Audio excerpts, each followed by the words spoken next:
GPS study live. GPS study live में आपका स्वागत है। शिक्षा संबंधी, रोजगार संबंधी टेक्निकल न्यूज़ हम आपके लिए खबर लेके आते हैं। तो आज हम विशेष कुछ न्यूज़ लेकर के आपके पास हाजिर हैं। उससे पहले एक संदेश। रोज़ खुद से एक वादा करें कि मैं अपने बीते हुए कल से बेहतर बनना चाहता हूँ। सुप्रभात संदेश में वक्त आपका है, चाहे तो सोना बना लो और चाहे तो सोने में गुजार दो। दुनिया आपके उदाहरण से बदलेगी, आपकी राय से नहीं। घड़ी सुधारने वाले मिल जाते हैं, लेकिन समय खुद सुधारना पड़ता है। तो दोस्तों, ये मोटिवेशनल कोटेशन निश्चित रूप से हमारे जीवन में कुछ परिवर्तन लाएगा, इसलिए इसे हमें अनुसरण जरूर करना चाहिए। तो चलते हैं हम लोग अगली खबर की ओर रुख करते हैं। जयपुर की है कि आंगनवाड़ी को राजकर्मी का दर्जा मिल गई, यानी वह सरकारी कर्मी होंगे, लेकिन नियोजित शिक्षक को आज तक 5200 का रनिंग स्केल नहीं मिल पाया। लेकिन अंधभक्त लोग 9300 का सपना दिखाते हैं। अब फिर चुनाव आएगा, तब फिर लेटर पैड पर वेतनमान लेवल 7 और 8 की चर्चा शुरू होगी। तब तक जो वेतन मिल रहा है उसी से नियोजित शिक्षक संतुष्ट रहें। मेरी बात हो सके कि निबंधों को खराब लगे, लेकिन दिल से सोचे तो हम लोग क्या स्थिति है। आज हमारी बात कुछ लोगों को खराब लगेगी, लेकिन दिल से सोचे कि अगर आज जो स्थिति है उसका जिम्मेवार कौन है। आप भी अगर आप सभी एक होकर अपनी लड़ाई स्वयं नहीं लड़ें तो कुछ नहीं होगा। जिस दिन आपस में लड़ना छोड़ देंगे, सभी नियोजित शिक्षक जिस दिन एक सूत्र में जुड़ जाएंगे, उस दिन आपके साथ कोई छल नहीं कर पाएगा। अगली खबर की ओर रुख करते हैं।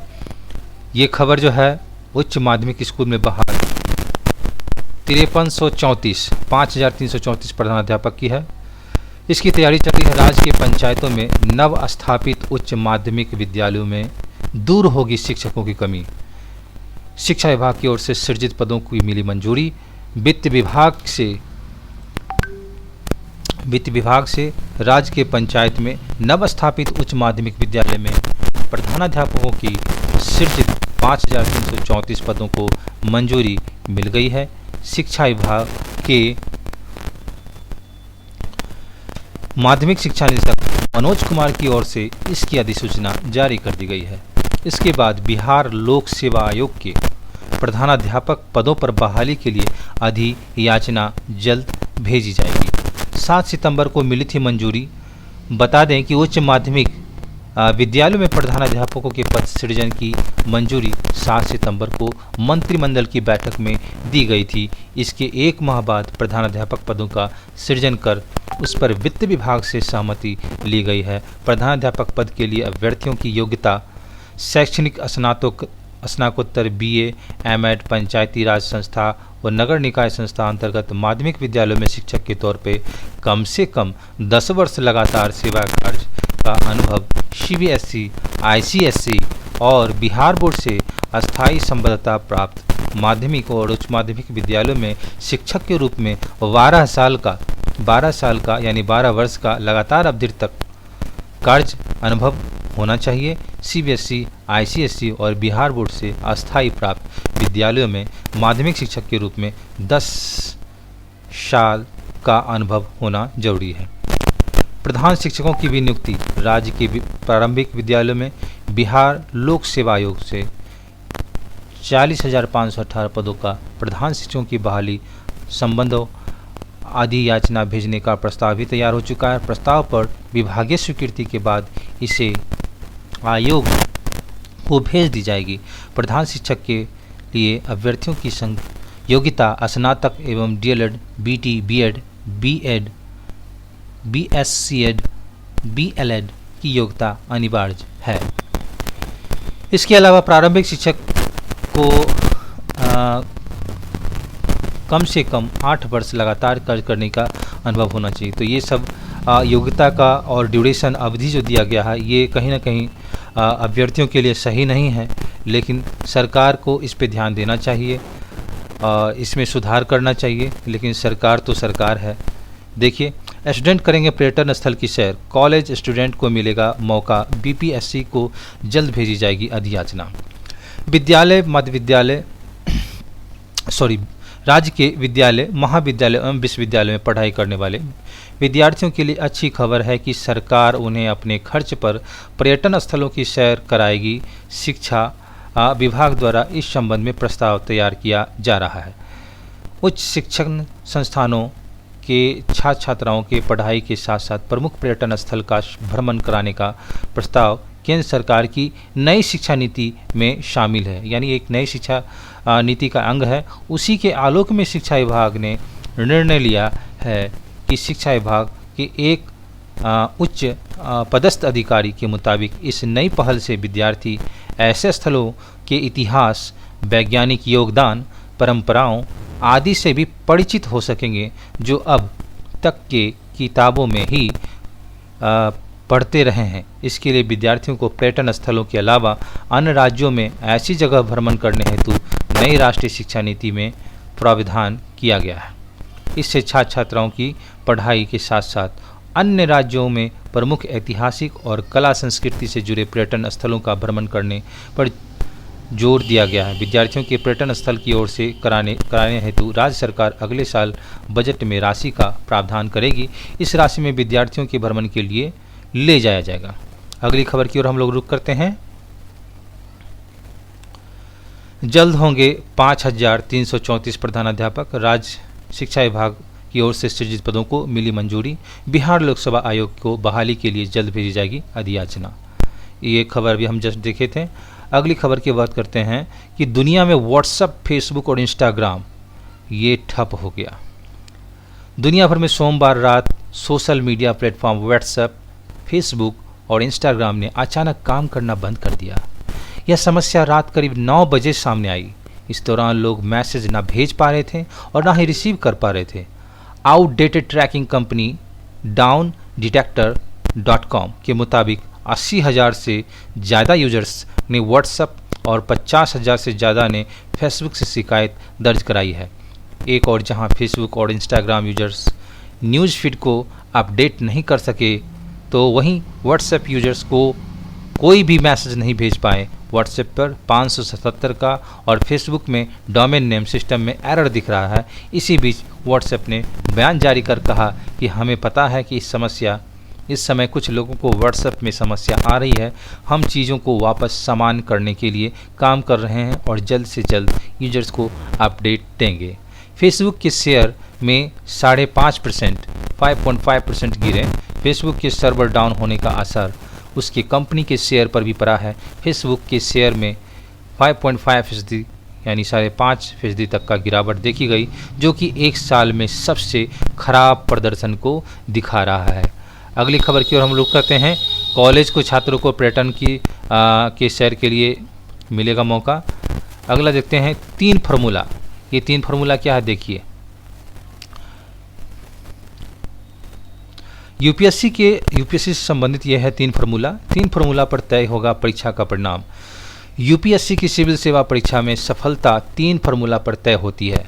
हम लोग ये नहीं जानते थे, लेकिन जान लीजिए 3 फार्मूला पर तय होती है परीक्षा में बेहतर परिणाम हासिल करने के लिए 70, 20 और 10 का फार्मूला होता है। 70, 20 और 10 का फार्मूला होता है। इसमें 70% परीक्षार्थी मेहनत से प्राप्त करते हैं, 20% माता पिता का आशीर्वाद और 10% परीक्षार्थी द्वारा नहीं जानने की सीमा को कम करने की क्षमता। इसी पर अच्छा परिणाम निर्भर करता है। ये बातें एडीजी आधुनिकीकरण डॉक्टर कमल किशोर सिंह ने कही। वे एएन कॉलेज में युवा संवाद सह परिचर्चा कार्यक्रम में आईएएस की तैयारी कैसे करें विषय पर छात्रों को संबोधित कर रहे थे। सेवानिवृत्त आईएएस श्याम जी सहाय ने कहा कि यह हम सबों के लिए गर्व की बात है कि इस वर्ष यूपीएससी की परीक्षा में बिहार के ही छात्र शुभम कुमार ने शीर्ष स्थान हासिल किया। स्नातक के दौरान ही विद्यार्थियों को गंभीर हो जाना चाहिए। कॉलेज के प्रधानाचार्य को प्रोफेसर एसपी शाही ने कहा कि नए नए प्रयोग करना महाविद्यालय की परंपरा रही है और आने वाले समय में महाविद्यालय के विद्यार्थी निश्चित रूप से सिविल सेवा में स्थान प्राप्त करेंगे। तो ये एक बहुत अच्छी खबर है। यूपीएससी का जो फार्मूला है वो 3 कैटेगरी पर डिपेंड करता है, 70, 20 और 10। अगली खबर की ओर रुख करते हैं आयुष्मान कार्ड के बारे में। आयुष्मान कार्ड में के बारे में क्या आ रहा है खबर, तो आयुष्मान कार्ड पात्रता जानने के लिए लोग 14,555 यानी 14555 पर कर सकेंगे फ़ोन, और इस फ़ोन करके जानकारी ले सकते हैं कि उनका नाम है कि नहीं। तो गरीबों की स्वास्थ्य बीमा योजना आयुष्मान भारत प्रधानमंत्री जन आरोग्य योजना के तहत पंचायत जाकर गोल्डन कार्ड बनाने का कार्ड सोमवार से जिले में शुरू हो गया है। सिविल सर्जन ने आमजन को प्रेरित करने के लिए खुद पॉलीगंज के आंखों से दिव्यांग युवक का कार्ड बनाया। वहीं आयुष्मान के जिला समन्वयक डॉक्टर मनोज भारती ने कहा कि 14,14555 नंबर पर फ़ोन कर लोग अपने राशन कार्ड का नंबर बताकर आयुष्मान कार्ड पात्रता की जानकारी ले सकते हैं। यदि लाभार्थी सूची में नाम है लेकिन प्रधानमंत्री का पत्र नहीं मिला है तो वे राशन कार्ड ले जाकर नज़दीकी वस्तुआ कॉमन सर्विस केंद्र, यूटीआई केंद्र या प्राथमिक स्वास्थ्य केंद्र जाकर राशन कार्ड बनवा सकते हैं। हर मंगलवार को आशा कार्यकर्ता की बैठक। सिविल सर्जन ने अपने कार्यालयों में आयुष्मान आपके द्वारा कार्यक्रम की समीक्षा की। समन्वय समिति को आयुष्मान कार्ड की संख्या बढ़ाने के लिए कई निर्देश दिए गए। अब हर मंगलवार को आशा कार्यकर्ताओं की बैठक में वसुधा कॉमन सर्विस सेंटर और यूटीआई के कार्यकर्ता भी शामिल होंगे। सभी को निर्देश दिया गया है कि 27 अक्टूबर तक सभी प्रखंडों में अभियान चलेगा। अगली खबर की ओर हम लोग रुख करते हैं। पटना में पेट्रोल का रिकॉर्ड जो है टूटा। वो पटना में पेट्रोल का रिकॉर्ड देखिए 105.29 रुपये पहुँच गया। पटना में डीजल और पेट्रोल की कीमतों में नया रिकॉर्ड बना। सोमवार को पटना में पेट्रोल की कीमत 105.29 रुपये प्रति लीटर और डीजल की कीमत 97.10 रुपये प्रति लीटर रही। इसके पहले सितंबर के पहले 3 सप्ताह में पेट्रोल डीजल की कीमतों में स्थिरता रही। स्थिरता के अंत में पेट्रोल और डीजल की कीमतों में बढ़ोतरी शुरू हो गई है। 104.69 रुपये प्रति लीटर की दर पर कुछ दिनों ठहराव के बाद पेट्रोल की कीमत फिर से इजाफा शुरू हुआ है और सोमवार को यह 105.29 रुपये की दर तक पहुंच गई है। बताते चले कि इसके पहले सीएनजी की कीमत में भी बढ़ोतरी हुई थी। इस तरह गैस, पेट्रोल और डीजल से चलने वाली गाड़ियां से सफ़र करना लगातार महंगा होता जा रहा है। अगली खबर की ओर रुख करते हैं। चीन और अमेरिका के बारे में ऐसा आशंका जताया जा रहा है कि इन्होंने ही हैक किया है। चीन और अमेरिका के हैकरों ने ही फेसबुक, व्हाट्सएप और इंस्टाग्राम हैक किया है और दुनिया भर के social media platform WhatsApp, Facebook और इंस्टाग्राम ने अचानक काम करना बंद कर दिया और सोमवार रात 9:15 से यह समस्या पैदा हुई। तीनों सोशल मीडिया प्लेटफॉर्म भारत समेत पूरे विश्व में करोड़ों उपयोगकर्ता साइबर सुरक्षा से जुड़े लोगों के मुताबिक यह चीन के हैकरों की भी मिलीभगत है। देश की साइबर सुरक्षा से जुड़े एक सूत्र ने बताया कि भारत सहित दुनिया भर इस हमले के पीछे चीन और अमेरिका हैकरों का हाथ है। हालांकि अभी तक इस समस्या के पीछे असली कारण के बारे में औपचारिक से कहीं से भी कोई प्रतिक्रिया नहीं आई है। खबर लिए जाने तक तीनों सोशल मीडिया प्लेटफॉर्म आउटेज की यह समस्या बनी हुई है। लोग ना तो कोई संदेश भेज पा रहे हैं और ना ही रिसीव कर पा रहे हैं। कंपनी के सर्वर डाउन होने की वजह से यह समस्या आ रही है। किसी भी कंपनी की तरफ से भी अभी तक कोई प्रतिक्रिया नहीं आई है। तो अगली खबर की ओर रुख करते हैं। कोरोना देखिए, अनुग्रह राशि से इनकार कर रहे हैं राज्य। अनुग्रह राशि जो है वो नहीं देना चाहते हैं राज्य सरकार। ये सुप्रीम कोर्ट का आदेश आया है कि कोरोना से मौत नहीं लिखा तो मुआवजा नहीं, इस तरह का बात आ रहा है। लेकिन उच्चतम न्यायालय ने सोमवार को कहा कि किसी भी राज्य को कोरोना से मृत लोगों के परिजनों को 50,000 रुपये की अनुग्रह राशि देने से इनकार नहीं करना चाहिए। राज्य केवल इस आधार पर इनकार नहीं कर सकते कि मृत्यु प्रमाण पत्र में कोरोना वायरस को मौत का कारण नहीं बताया गया है। आवेदन जमा करने के 30 दिन में मुआवजे मिले। कोरोना से मृत लोगों के परिजन को 50,000 रुपये की अनुग्रह राशि देने की सिफारिश राष्ट्रीय आपदा प्रबंधन प्राधिकरण NDMA ने की थी। न्यायमूर्ति M R शाह और न्यायमूर्ति AS बोपन्ना की पीठ ने कहा कि कोविड-19 की वजह से मृत्यु होना प्रमाणित किए जाने और आवेदन जमा करने के 30 दिन के भीतर राज्य आपदा राहत कोष से मुआवजा वितरित किया जाएगा। पीठ ने राज्यों और केंद्र को यह भी आदेश दिया कि वह प्रिंट मीडिया और इलेक्ट्रॉनिक मीडिया के जरिए इस योजना का व्यापक प्रचार करे। उपयुक्त प्राधिकरण संपर्क कर संकेत परिजन। पीठ ने एनडीएमए के दिशा निर्देशों को मंजूरी देते हुए कहा कि पहले से जारी मृत्यु प्रमाण पत्र और परिवार में किसी सदस्य के असंतुष्ट होने पर परिजन उपयुक्त प्राधिकारी से संपर्क कर सकते हैं। आरटीपीएसआर जांच जैसे आवश्यक दस्तावेज दिखाए जाने पर संबंधित प्राधिकारी मृत्यु प्रमाण पत्रों के संशोधन कर सकते हैं। यदि वे इसके बाद भी असंतुष्ट रहें तो परिवार के सदस्य शिकायत निवारण समिति के पास जा सकते हैं। पीठ ने कहा कि कोई भी राज्य इस आधार पर मुआवजे से इनकार नहीं करेगा। मृत्यु प्रमाण पत्र में मौत का कारण कोरोना नहीं बताया गया है। कोविड-19 के बारे में है। देश में जो है सक्रिय मरीजों की संख्या 200 दिन में सबसे कम रही। सक्रिय मरीजों की संख्या कम होकर 2,64,458 रह गई है। सोमवार को कोरोना के 20,799 नए केस सामने आने के बाद संक्रमितों की संख्या बढ़कर जो है वो हो गई है 3,38,34,702 हो गई है। संक्रमण से 180 और लोग की मौत के बाद मृतक की संख्या बढ़कर 4,48,997 हो गई है। देश में अभी 2,64,458 लोग का कोरोना वायरस संक्रमण का इलाज चल रहा है, जो कुल मामलों का 0.78% है। यह दर मार्च 2020 के बाद से सबसे कम है। 70% की आबादी के टीके पहली खुराक। देश की 70% वयस्क आबादी को कोविड-19 के टीके की पहली खुराक दे दी गई है। देश भर में लोग को टीके की 91 करोड़ से अधिक खुराक दी जा चुकी है। केंद्रीय स्वास्थ्य मंत्री मनसुख मंडाविया ने सोमवार को यह जानकारी दी। अधिकारियों के मुताबिक 25% वयस्क आबादी का पूर्ण टीकाकरण हो चुका है। तो ये केंद्रीय स्वास्थ्य मंत्री जो हैं मनसुख मंडाविया, उन्हीं का ये स्टेटमेंट है। अगली खबर की ओर रुख करते हैं। अब खबर है मुखिया जी संभल कर मनाए जीत का जश्न। पुलिस मुख्यालय ने सभी जिलों को सख्त हिदायत दिया है कि चुनाव में सरेआम जीत का जश्न मनाने मुखिया जी को महंगा पड़ सकता है। चुनाव बाद हिंसा से निपटने के लिए पुलिस मुख्यालय ने कमर कस ली है। सभी जिलों के एसपी को ऐसी किसी भी घटना पर न सिर्फ त्वरित कार्रवाई के आदेश दिए हैं बल्कि सख्त एक्शन भी होगा। वैसे इलाके जहां चुनाव बाद हिंसा की आशंका जताई जा रही है वहां पहले से निरोधात्मक कार्रवाई के लिए कहा गया है। पंचायत चुनाव के 2 चरणों का मतदान हो गया है।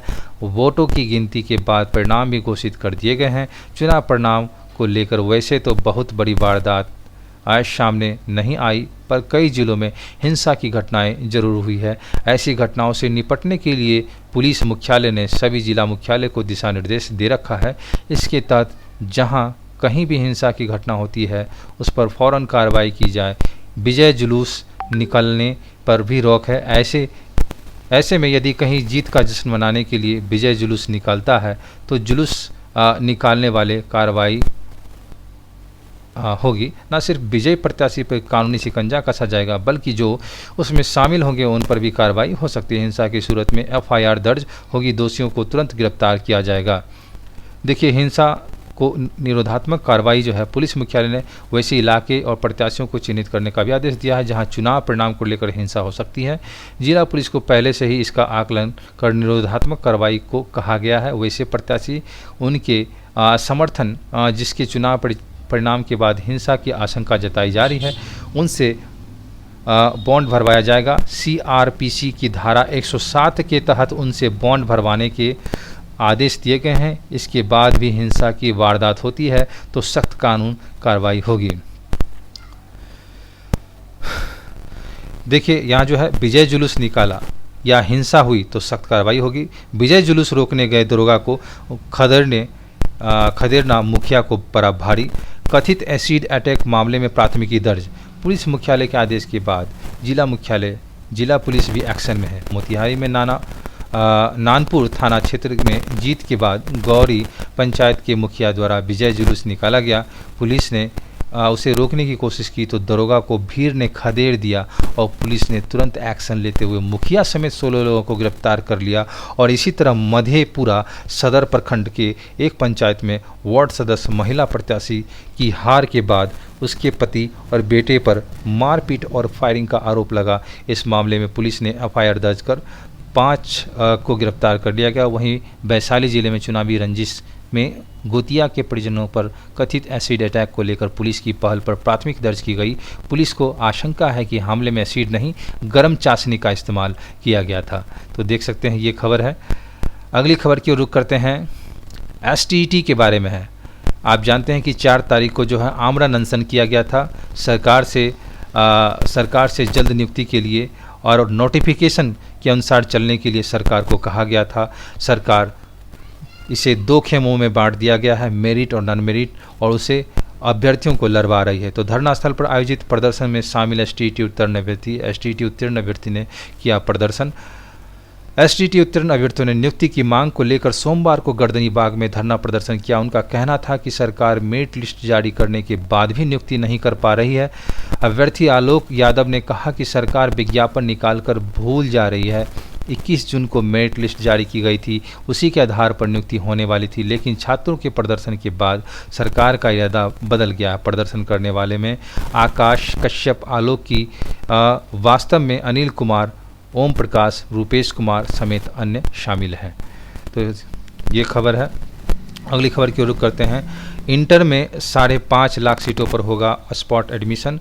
65,000 सीटों पर पटना में होगा इंटर में दाखिला। 7 को मेगा सूची होगी जारी। 7 अक्टूबर को स्कूल कॉलेज मेगा सूची जारी करेंगे। सूची संस्थान में प्रकाशित की जाएगी। स्कूल कॉलेज छात्रों के चयन की सूची छात्रों को भी भेजी जा सकती है। अगली खबर की ओर रुख करते हैं। अमीन बहाली की ओर खबर आ रही है। तो अमीन बहाली में क्या है? अमीन बहाली में 4 सप्ताह के भीतर मांगा जवाब। इसमें 1767 अमीन बहाली मामले में पटना हाईकोर्ट ने राज्य सरकार सहित राजस्व एवं भूमि सुधार विभाग और बिहार संयुक्त तकनीकी परीक्षा सेवा आयोग को 4 सप्ताह के भीतर जवाब देने का आदेश दिया है। न्यायमूर्ति अनिल कुमार सिन्हा की एकल पीठ ने नारायण चौधरी की ओर से दायर अर्जी पर सुनवाई के बाद यह आदेश दिया। कोर्ट को बताया गया कि राज्य सरकार ने 1767 अमीनों की बहाली के लिए 21 दिसंबर 2019 को एक विज्ञापन प्रकाशित किया था। उम्मीदवारों ने नियुक्ति के लिए आवेदन तो किया, जिसकी छटनी कर वेबसाइट पर एक सूची डाली गई। उनका कहना था कि सूची वेबसाइट पर अपलोड की गई है, उसमें ज़्यादातर वैसे हैं जिनके पास निर्धारित तकनीकी योग्यता नहीं है। उनका कहना था कि इसे निरस्त कर नियुक्ति के लिए तकनीकी योग्यता रखने वाले लोगों की सूची बनाई जाए। तो अब अगले इसमें खबर और है कि आवासीय गर्ल्स स्कूल के निर्माण में देरी पर तलब। औरंगाबाद में 720 बेड वाले +2 अंबेडकर आवासीय गर्ल्स स्कूल के निर्माण में हो रहे विलंब को गंभीरता से लेते हुए राज्य सरकार से जवाब तलब किया है। कोर्ट ने मुख्य सचिव को वरीय अधिकारियों की बैठक पर कार्रवाई का आदेश दिया है। मुख्य न्यायाधीश न्यायमूर्ति संजय करोल और न्यायमूर्ति एस कुमार की खंडपीठ में विजय कुमार की याचिका पर सुनवाई की है। तो ये कोर्ट की तरफ से आदेश है। और आप जानते होंगे कि अंबेडकर स्कूल में भी जो है एक वेतनमान के तहत शिक्षकों की बहाली होती है ना। नेक्स्ट 7 को आएगा 65वीं बीपीएससी परीक्षा का परिणाम। तो बिहार लोक सेवा आयोग बीपीएससी की 65वीं संयुक्त परीक्षा का परिणाम 7 अक्टूबर को आना संभावित है। तो परीक्षा के माध्यम से 14 विभागों के 423 पदों पर नियुक्ति होनी है। आयोग की ओर से साक्षात्कार प्रक्रिया सितंबर के पहले सप्ताह में पूरी की जा चुकी है।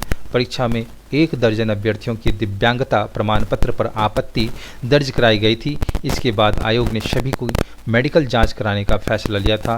दिव्यांग अभ्यर्थियों की मेडिकल जांच के लिए पीएमसीएच को सूची भेजी थी। यहाँ से कई जांच के लिए अभ्यर्थियों को IGIMS इंदिरा गांधी हॉस्पिटल जो है बेली रोड में भेजा गया था। आयोग के संयुक्त सचिव सह परीक्षा नियंत्रक अमरेंद्र कुमार ने बताया कि परिणाम 7 अक्टूबर को संभावित है। अगली खबर जो है, राज्य के 65,000 आंगनबाड़ी कर्मी बनेगी सरकारी कर्मचारी, ऐसी खबर आ रही है। राज्य में 58,452 आंगनबाड़ी कार्यकर्ता, 51,821 सहायिका कार्यकर्ता जो है ये केंद्रीय महिला एवं बाल विकास मंत्री मेनका गांधी की 10 साल से कम कर रही आंगनबाड़ी कर्मियों की सरकारी कर्मचारी बनाने की घोषणा से राज्य में लंबे समय से सरकारी कर्मचारियों को दर्जा पाने के लिए संघर्ष कर आंगनबाड़ी कार्यकर्ताओं के लिए राहत की खबर है। इससे राज्य की 65,000 से अधिक कार्यकर्ताओं और सहायिकाओं को लाभ मिलेगा। केंद्र सरकार को आखिरकार देश भर में आंगनबाड़ी मानदेय महिला कर्मियों की 25 लाख की संख्या बल के सामने झुकना पड़ा। उन्हें नियमित कर्मचारी बनाने के लिए निर्णय लेना पड़ा। राज्य में वर्तमान में 58,452 आंगनबाड़ी कार्यकर्ता और 51,821 सहायिका कार्यकर्ता हैं।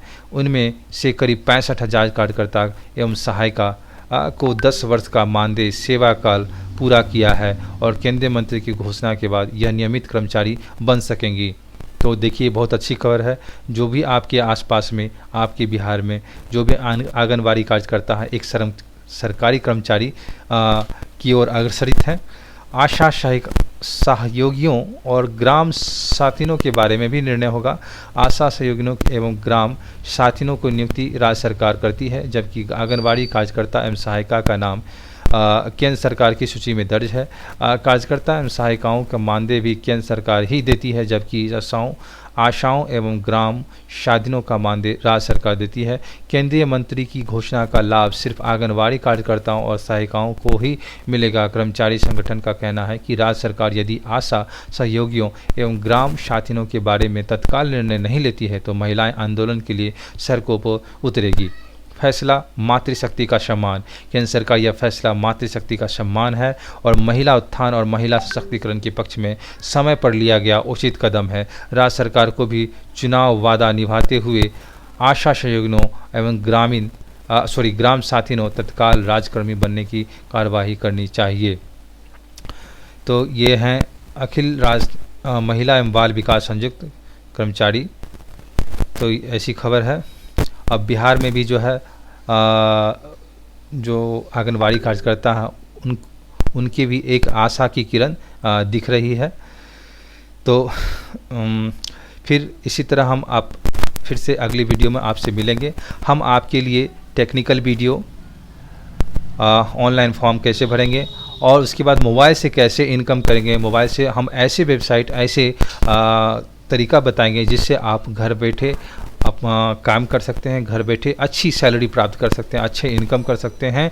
ऐसी वेबसाइट बताएंगे और साथ ही साथ इसमें हम आपको बिहार के और भारत के जितने भी प्राइवेट स्कूल हैं, सैनिक स्कूल, नवोदय स्कूल जो हो गया, उसके बाद सीबीएसई स्कूल में जो भी वैकेंसीज निकलती हैं टीचर्स के लिए, तो वहाँ कैसे आवेदन करेंगे और उनकी जानकारी हम देते हैं। और आप हमारे चैनल पर विजिट करके वहाँ पर बायोडाटा और वेबसाइट पर विजिट करके आप इंटरव्यू दे सकते हैं और अच्छी खासी सैलरी भी देती है। 25 से 50,000 लाख रुपये तक की वेतन होता है। उसके बाद हम शिक्षक संबंधी न्यूज़ लेकर के आते हैं और हम मोटिवेशनल वीडियो भी लेकर के आते हैं जो आपके सपनों को जगाता है और मेहनत करने की इच्छा पैदा करता है। तो फिर मिलते हैं आप अगले वीडियो में। तब तक आप खुश रहिए, स्वस्थ रहिए और साथ ही आपसे मैं कहना चाहता हूं कि इस चैनल को आप लाइक करें, सब्सक्राइब करें तथा शेयर करें और अपने ग्रुप में ज़रूर शेयर करें। इसी के साथ आपको धन्यवाद।